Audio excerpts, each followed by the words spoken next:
Hello, everyone, and welcome to the Integrity Project. Today, I have a very special guest. Her name is Lisa Toma, and I'm honored to sit down with a woman whose story carries both unthinkable pain and extraordinary strength. Lisa Toma's life was forever changed when her mother was murdered by her father. It is a tragedy that could have defined her, but instead, Lisa has chosen to walk the path of healing, forgiveness, and truth. Her journey is not just about surviving trauma. It's about reclaiming identity, finding freedom, and discovering the deepest parts of herself along the way. This conversation isn't going to be easy, but is necessary because Lisa's story, we find not only heartbreak, but also hope. This makes me emotional. Lisa, I thank you for being here. Thank you for having me. I think this is really important, and I know I created the Integrity Project for men, really. Because men, I think, are finding ways to lack purpose. Right. But I think your story is so, first of all, incredibly tragic for somebody who's a child basically go through. But yet your journey that you've gone through and what you've created has been incredible. So I just want to honor you for that. Thank you so much. I appreciate that. I did write a bunch of questions here for you, Okay. so we can get started. All right, let's do it. First thing is, who are you and what do you do? So I am Lisa Toma, and I am a nervous system and trauma practitioner. I basically help people who feel like they're stuck in survival mode, release stored trauma, and just reconnect with their bodies again, bringing that safety back into their body. And I do that through nervous system regulation practices, somatic healing, and all of that came from my own journey. And I utilize everything that I walked through myself. And that was basically like the base and root of the work that I'm doing today. And like you said, I was 18 when I lost my mom to domestic violence and also the oldest sibling of four. And so it was a very, very long and painful journey. But I'm very grateful for the practices that I've learned and the awareness that I've gained through that because eventually they became part of my anchor in my journey. Trauma often leaves us carrying invisible weights. What was the heaviest weight you had to carry, and how did you start to put those down? I think the heaviest weight that I had to carry was the belief that I had to do it alone. And also have this image of strength. That was the one thing that a lot of people have said to me every time they saw me. You're so strong. You're so strong. Oh my goodness, everything you guys went through. And I feel like that became an expectation as a part of my journey where now I had to portray this image of strength. And as the oldest sibling, and also my grandparents who were mourning their only daughter, I felt this really heavy responsibility that I was responsible for everyone's pain and I had to some way fix it by myself. And that's what strength looked like to me. So I guess masking and showing myself on the outside when I was like falling apart internally was probably the heaviest in my healing journey for sure. So you had to portray somebody who was strong, but yet inside you were just falling, but you weren't able to be vulnerable in front of anybody. That's right. To really express the pain and trauma that you were feeling inside. Exactly. And the scariest part of that is that I didn't even have the awareness that I was even falling apart inside because I was my trauma caused so much disconnection from myself and my body. So I was just going through the motions of just surviving, which I recognize this now, and I didn't at the time. But I think that was the scariest part is that, you're out there and you're masking for everyone else. You're falling apart internally, but you don't know it yet. until you get to a point where you have no choice but to recognize that and learn. And when did you have that aha moment? When was it when you thought, I can no longer carry this the way I've been carrying it? And do you remember what that trigger was for you? Well, there's one, but before that one, which I'll tell you in a second, I don't say I can pinpoint an exact moment. You know when you get to that point where you're just so sick and tired of being sick and tired, and it's not something that you understand in your mind. It's like this feeling in your body. You feel the heaviness, the anxiety, the panic, and you start recognizing all these feelings, and it's just things that just keep repeating over and over and over again. And then you finally feel so defeated where you're like, I can't live like this anymore. And I started feeling that way, and I started recognizing those feelings in my body because our body holds memory, right? It remembers everything that our mind tries to forget. And so that starts showing up when you keep ignoring it. And it shows up in ways where you can't ignore it anymore. And so I think that's where it started. But if I had to pinpoint an exact moment where I was like, I need to really start healing my wounds, was when I became a mother, for sure. So when you say you couldn't ignore it anymore, Hmm. what's so for other people to understand, what kind of Yeah. signs were coming up for you? Was it like for me, I always had when I was dealing with my own personal betrayals and trauma, I always had a stiff neck. Right. Like every day, like at least once a month, I would be like crippled, Right. right? That was a huge one for me as well. It was mostly like a lot of tension and in my shoulders, neck, and jaw. And that's all because of when you are bracing for something, when your nervous system is stuck in survival, you're literally walking around the world like tensed up, right? And that's like your muscle memory. And I was walking around the world this way and not realizing it until I did my yoga teacher training, and they would just always say like drop your shoulders. So I was like, "Oh, I didn't even notice." But it was more so, yes, those physical pain in your body where you don't realize where they came from, but it's also feeling exhausted even though you've had a whole night's rest, feeling like you're stuck like on the couch and you have so much to do and you just can't move. Um, a lot of anger. So I kind of like went through my different survival states, which is fight, flight, freeze, and fawn. And I obviously didn't know that at the time, right? Because then you shame yourself too for all of these survival patterns. And so I think it was more of feeling stuck that I felt. But yes, definitely physical pain in the body. So you just one day said, that's enough. Yeah, I'm sick and tired of feeling sick and tired. I felt like I can never catch a break, right? But then I also realized that a part of me was kind of like recreating these scenarios because that's also where my nervous system felt safe in chaos, right? So as soon as things started feeling calm and quiet, it was something like I needed that chaos in order for my nervous system to feel safe because that was the environment that I grew up in. In which ways did you create chaos? I didn't even realize I picking fights. You know, how else would I have done that?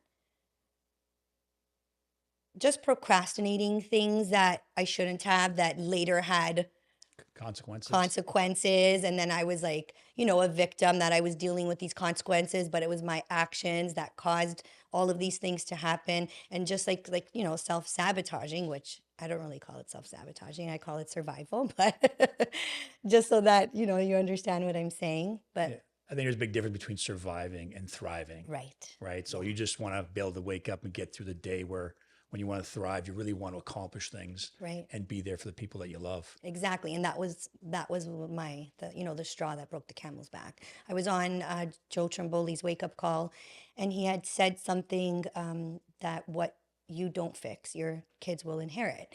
And that was a big blow for me. That was actually my wake up call on the wake up call. And I wanted to be better for them. I wanted, not that I wasn't good enough, but I knew I still had my wounds that I wanted to heal, that I didn't want to end up projecting onto my children subconsciously, right? And so that was my number one motivator into really going deep into my work. Would you say then that was the moment you decide just to accept what has happened rather than trying to pretend it didn't happen? I love that you said that because that was actually a really huge step in starting my healing journey, because it wasn't that I was pretending that it didn't happen, but I was just living in the motions of it, right? And until I got to the point where I had to accept that this was my life, right? I had a choice of, do I continue staying stuck here, or do I take the steps on healing all of the wounds that came from that, right? So, yes, this did happen to me. Now, how do I go forward from here, right? I'm going to ask you a very difficult question here. So, at one point in your journey, did you ever find yourself identifying as a daughter of a murderer or the daughter of a murdered mother? And if so, do you still carry those identities today? I feel that that's a question that nobody has ever asked me, but has maybe always wanted to. And thank you for asking me that question, because I feel like it allows me to use a part of my voice that I had lost in those times. But yes, it was a huge identity that I didn't want, but I know that I had. Especially because I grew up in a small city in the city of Vaughan. Everybody knew everybody, right? And so when I was talked about, or I met somebody, I can see people saying, "Do you know who that is? You know that story where, that the father murdered the mother, and oh yeah, I remember." And I don't know if they were trying to be discreet about it, but they weren't. And so I ended up, it was very triggering at first, but then I kind of knew, this is how people know me now. Was my identity. I was going to be remembered. People remembered me by my story, by, oh, this is what happened to her. And then everyone was like, oh, yeah, that's right. I remember that. Oh, my God. And then they would approach me differently, right? I could see it all happening in the background. And so that was a huge identity. And it was very frustrating for me, definitely. I hated that people only recognized or remembered me through that story. And the second part of your question was, do I still identify with that? Yeah, or have you found or have you found a new way to define yourself? I definitely have found a new way to define myself, but I've also accepted that it is a very tragic story that shook the entire community, right? And so a lot of people are going to remember me that way.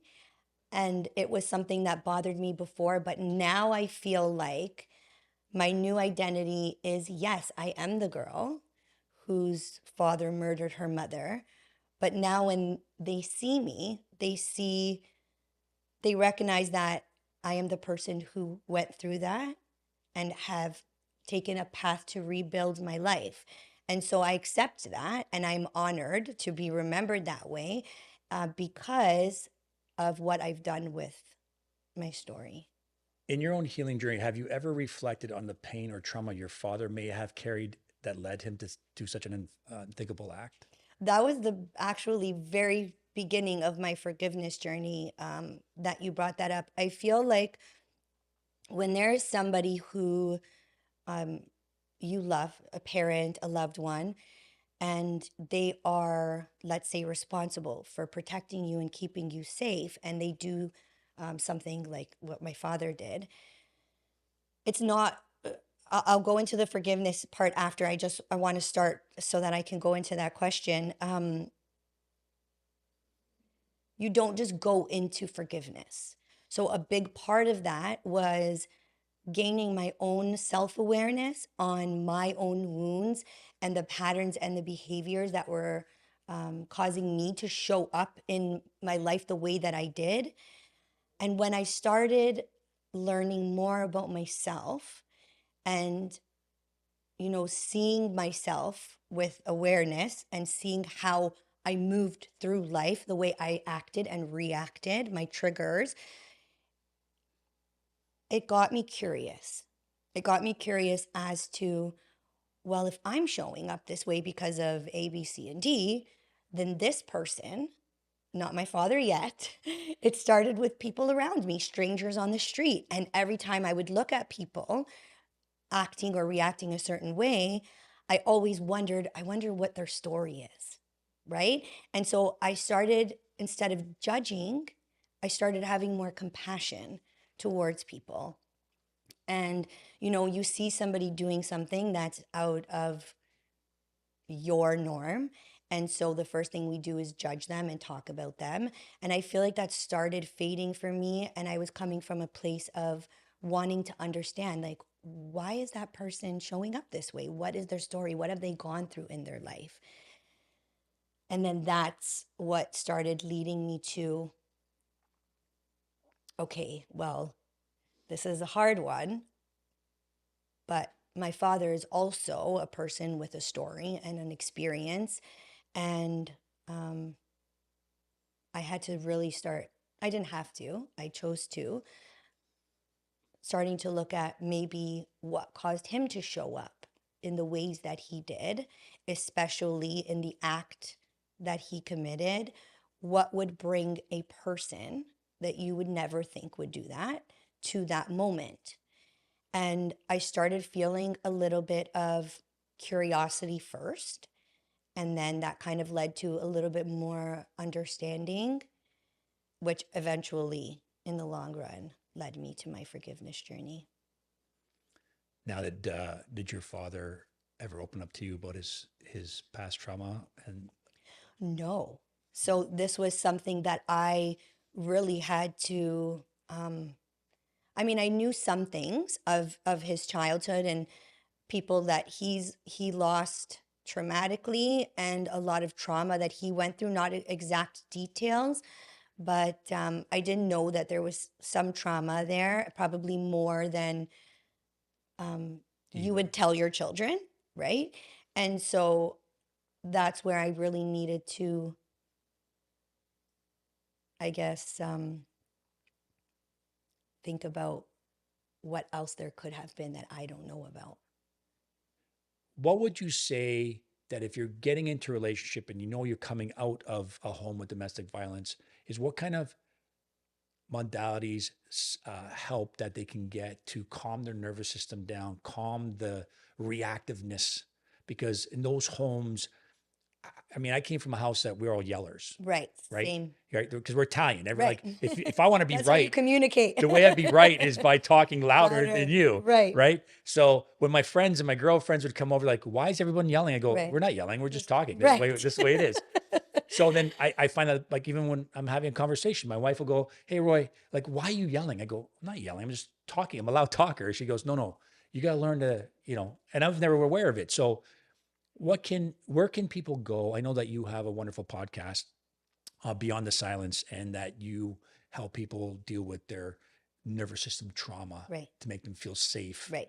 And I've done some of that work myself, Yes. and we can share some of that stuff later. Yes, for sure. But where can people go? Like, what would your advice to them be to how to deal with that, so that when they get into a relationship, it could be a healthy one, where there is understanding on both parts? Because I'm sure that their partner also needs to, that they're going to be in a relationship, needs to also do some healing as well, because Right. obviously they're attracted to that. Yes, that was a huge thing for me. We won't even get into that. Um, I do believe the first thing would be being aware. Like you said, my wife would say, "Why are you yelling?" And I'm like, "I'm not yelling," right? There's no awareness there. So you can't change something that you're not aware of. But I do feel like, your self-awareness and emotional intelligence is the number one place to start, right? Because you know what you know, and um, I think that was like the very first part of my journey, was the self-awareness and noticing the way I was showing up and the things I wanted to change. So I feel that whatever, I feel like it's so different for everyone. For me, I started developing that self-awareness through the wake up call. So I mean, I would recommend that that would be a good place to start for someone who doesn't know where to start. That's personally where I started. There could be so many other modalities out there that people can start that feels more aligned with where they are in their journey. And then from there, it's learning how to create that safety back in your body by doing practices like grounding, breath, movement, all of the things that I'm sure you have practiced as well. And it takes time, just how all of these, paradigms and patterns developed into our life through years and years of exposure.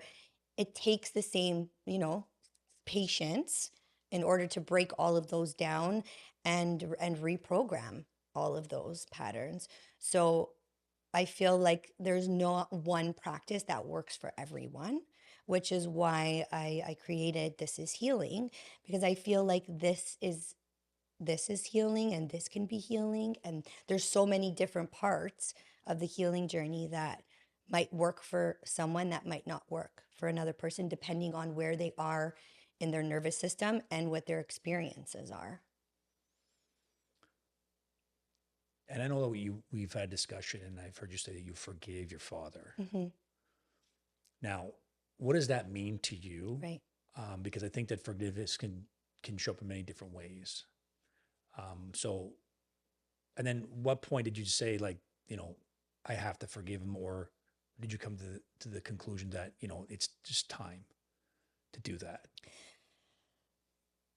I wouldn't say that I said to myself, I have to forgive him, because I do feel that forgiveness is a very slow process. If you know you're not ready to start your forgiveness journey, then you need to be a little bit more patient, with yourself, and send yourself compassion that right now I'm not ready for this.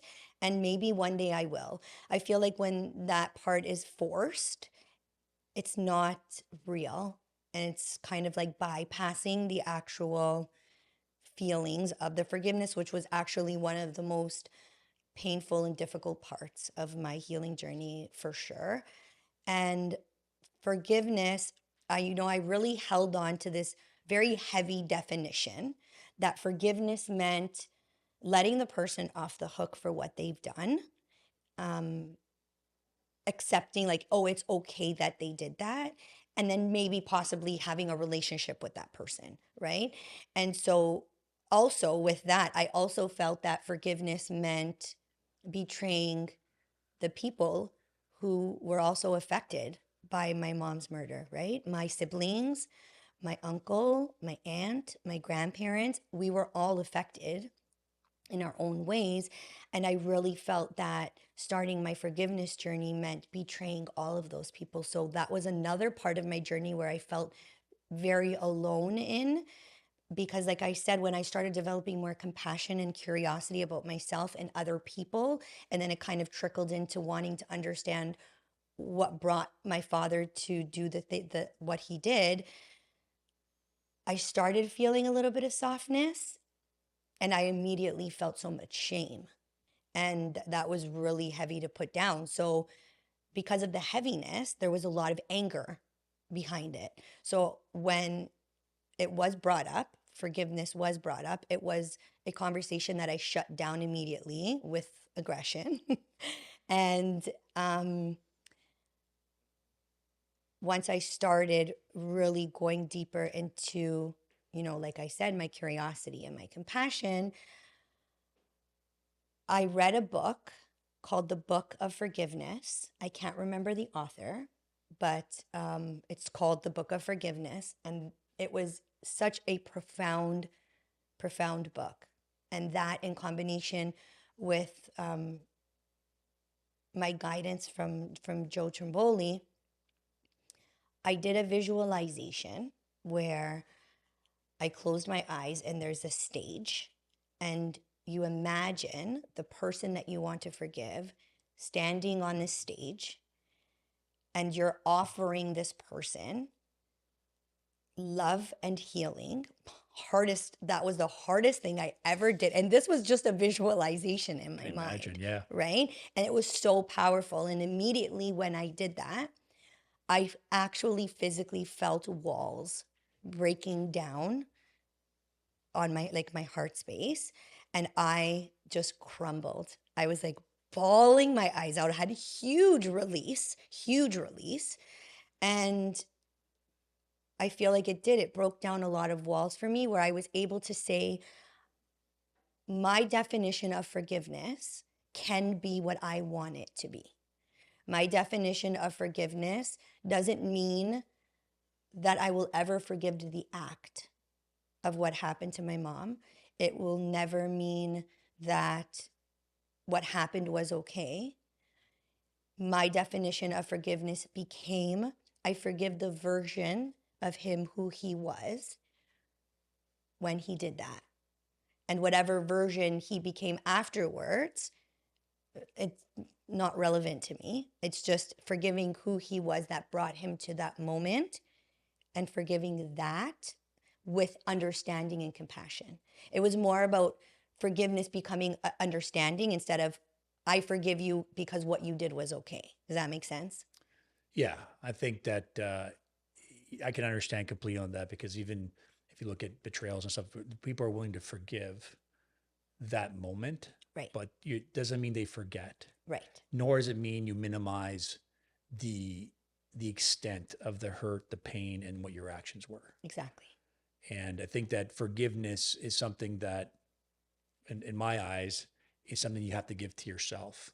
Right. It has nothing to do with other people, because carrying that weight around is like just poisonous to your soul. So poisonous. And so yes, forgiveness is something that it just means the fact that I can accept what has happened and that version of you at that moment, at that time, but doesn't mean I'm going to say that what you did's okay. Right.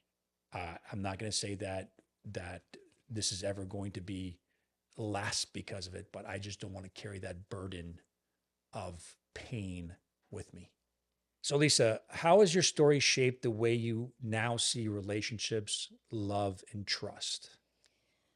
That was definitely a long journey, but was really hard for me to admit, but I learned that love without safety is not really love, it's survival, because you're just chasing that connection. There was a lot of relationships that I was a part of that I abandoned myself on more than one occasion for connection.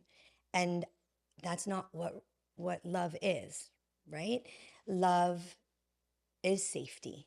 You feel safe when the love is real, When you're fully right? expressed the Right. way you want to be, you're not looking to change anybody. You're That's just right. fully expressed. Exactly. And so I abandoned myself for a really long time, thinking that's what love was.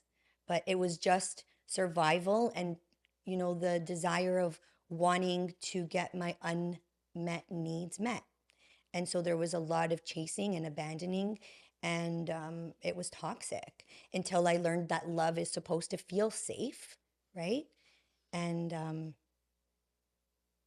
that's probably my biggest lesson. And when you know what that safety feels like, and people are able to bring you out of that, you can feel it, and you really start reflecting on, who you surround yourself with and what people you want to have relationships with and which people you don't. You start distancing yourself from the people where you can feel that love and connection feels very unsafe, right? So I guess love, safety, and trust. Yes. So safety and trust is really, really important there, because if I feel safe, then I can fully trust you. That's right. And if I can trust you, I can feel Fully fully feel safe. safe. You got it. That's beautiful. And then my next question I have for you is, for those living with deep trauma or grief, what message would you want them to hear from you right now? I feel like my main message, and this is coming from my own personal experience, is that you're not broken and that there is nothing wrong with you. And that the way that you feel and that the way that you're showing up is survival, right? And we shame so many parts of ourselves because of their survival. But I promise, underneath all of the feelings of being broken or hopeless or that things are never going to get better, underneath all of that, there is wholeness that you will eventually find. I just want to give the message to hold on so that you don't miss out on that version of you.